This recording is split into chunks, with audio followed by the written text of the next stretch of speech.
చట్టం ఉందో ఆ చట్టం నుండి బీసీలకు మినహాయింపు ఇవ్వాలని ఈ రాష్ట్ర ప్రభుత్వాన్ని మేము డిమాండ్ చేస్తున్నాం. అదేవిధంగా కేంద్ర ప్రభుత్వం ప్రకటించినటువంటి మహిళా బిల్లులో బీసీ మహిళలకు సబ్ కోటా కేటాయించాలని ఈ సందర్భంగా డిమాండ్ చేస్తున్నాం. ఎందుకంటే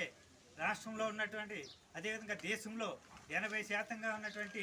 బీసీ మహిళలను పక్కన పెట్టి కేవలం 15% ఉన్నటువంటి మహిళలకే ఈ చట్టం వల్ల ఎక్కువ బెనిఫిట్ పొందుతారు కానీ తప్ప మరి బీసీ మహిళలకు సబ్ కోటా లేనందువల్ల ఎటువంటి